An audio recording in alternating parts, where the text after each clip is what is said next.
नमस्कार, चंडीगढ़ से आपका स्वागत है। मैं हूं भानुप्रिया। आइए सबसे पहले नजर डालते हैं कुछ अहम खबरों पर। प्रधानमंत्री नरेंद्र मोदी का आतंकवाद का समर्थन करने वाले देशों पर जुर्माना लगाने का आह्वान। जोर देकर कहा कि आतंकवाद का सफाया होने तक शांति से नहीं बैठेगा भारत।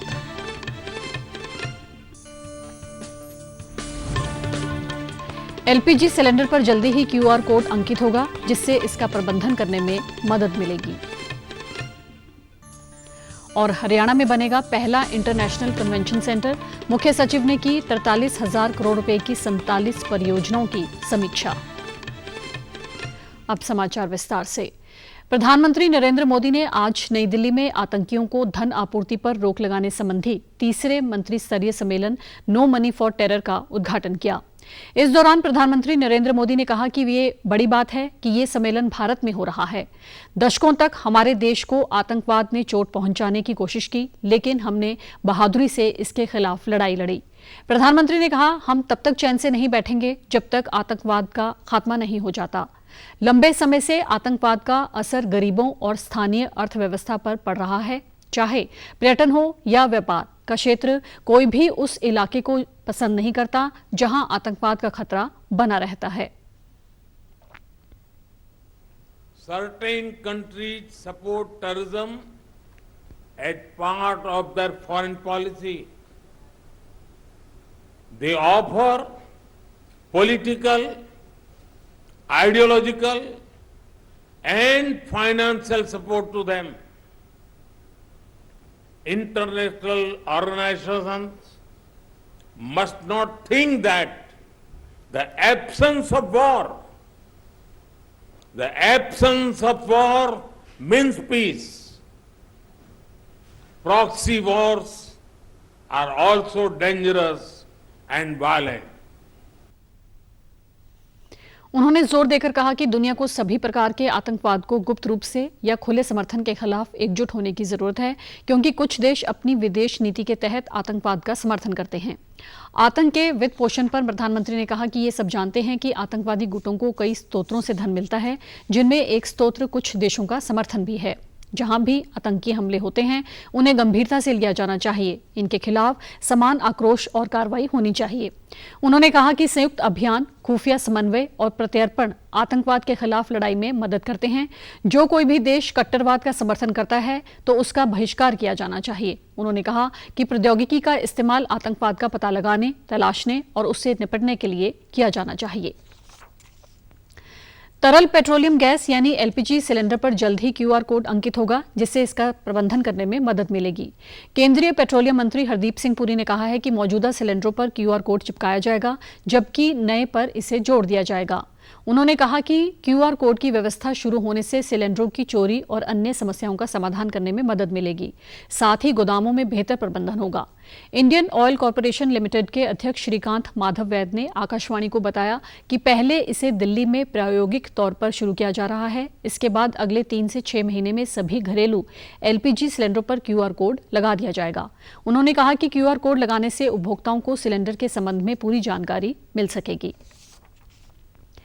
केंद्रीय कृषि एवं किसान कल्याण मंत्री नरेंद्र सिंह तोमर ने सोनीपत के अटरैना गांव में हरियाणा के 30 एकीकृत पैक हाउस का शुभारंभ किया। इस दौरान उन्होंने कहा कि फसल उत्पादन और बागवानी में हरियाणा आगे है। इसकी जितनी प्रशंसा की जाए कम है। आज जरूरत है कि किसान नई फसल की खेती करें, पैदावार में तकनीक का इस्तेमाल करें और गुणवत्ता परक उत्पादन करें। ये खुशी की बात है कि प्रदेश का किसान और प्रदेश सरकार इसी रास्ते पर चल रही है।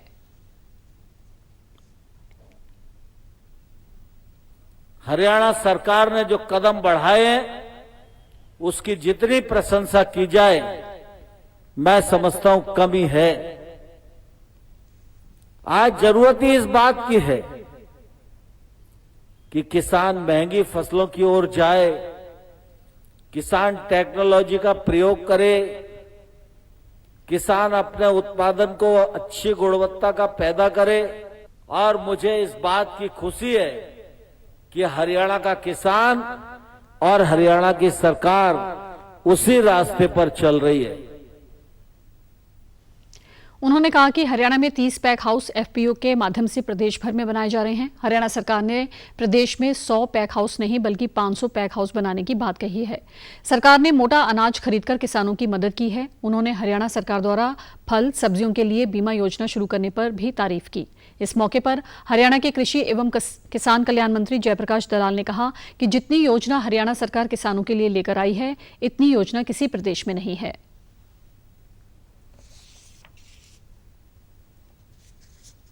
सबसे ज्यादा मंडियों का नेटवर्क हमारा अच्छा है, सबसे ज्यादा फसलें हम खरीदते हैं।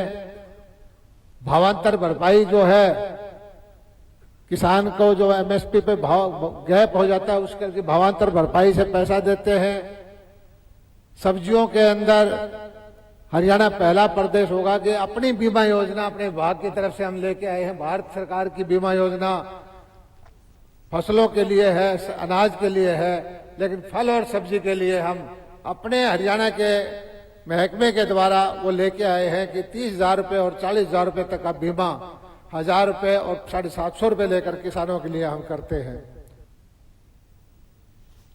उन्होंने कहा कि प्रधानमंत्री नरेंद्र मोदी व मुख्यमंत्री मनोहर लाल के मार्गदर्शन में एफपीओ के माध्यम से प्रदेश में पैक हाउस स्थापित किए गए हैं। आज प्रदेश में 11 एक्सीलेंस सेंटर हैं, जिनके माध्यम से करोड़ों पौधे किसानों को तैयार करके दिए जा रहे हैं। हरियाणा के मुख्य सचिव संजीव कौशल ने कहा है कि हर जिले में integrated command and control centre स्थापित किए जाएंगे। ये सुरक्षा व निगरानी, यातायात प्रबंधन, ठोस अपशिष्ट प्रबंधन और ई गवर्नेंस एप्लीकेशन के प्रभावी उपयोग सुनिश्चित करने के साथ ही रियल टाइम जानकारी प्राप्त करने में सहयोगी साबित होंगे। मुख्य सचिव ने ये जानकारी आईसीसी परियोजना की समीक्षा बैठक की अध्यक्षता करते हुए दी। बैठक में 6 विभागों की 100 करोड़ से अधिक की लागत वाली 47 परियोजनाओं पर चर्चा की गई। इस दौरान उन्होंने कहा कि इन 47 परियोजनाओं पर करीब 43,000 करोड़ रुपए की लागत आएगी। इस दौरान उन्होंने निर्देश दिए कि अन्य स्थानों पर बने इस प्रकार के आईसीसी का भी बारीकी से अध्ययन किया जाए। उन्होंने कहा कि सरकार इस योजना को लागू करने के लिए अपना मॉडल तैयार करेगी, जो थर्ड पार्टी की निर्भरता को खत्म कर देगा। उन्होंने अधिकारियों को निर्देश दिए कि अधिकारी स्वयं मौके पर जाकर ऐसी बड़ी परियोजनाओं की प्रगति की समीक्षा करें ताकि इनके क्रियान्वयन में देरी न हो। बैठक में बताया गया कि राज्य सरकार पहले से ही 3 जिलों गुरुग्राम, फरीदाबाद और करनाल में आईसीसी के पायलट प्रोजेक्ट चला रही है। बैठक में शहरी स्थानीय निकाय विभाग की 19 परियोजनाओं की समीक्षा की गई। आंध्र प्रदेश के श्रीहरिकोटा के सतीश धवन अंतरिक्ष केंद्र से भारत के पहले निजी रॉकेट विक्रम सब ऑर्बिटल का सफल परीक्षण किया गया। इसे 11:30 पर छोड़ा गया। 83 किलोग्राम का ये रॉकेट 3 पेलोड लेकर 81.5 किलोमीटर की ऊंचाई तक पहुंचा। श्रीहरिकोटा से उड़ान भरने के बाद ये रॉकेट लगभग 115 किलोमीटर दूर बंगाल की खाड़ी में सुरक्षित रूप से पानी में गिर गया। केंद्रीय अंतरिक्ष मंत्री डॉक्टर जितेंद्र सिंह ने प्रक्षेपण के बाद कहा कि ये देश के अंतरिक्ष कार्यक्रम की एक नई शुरुआत है।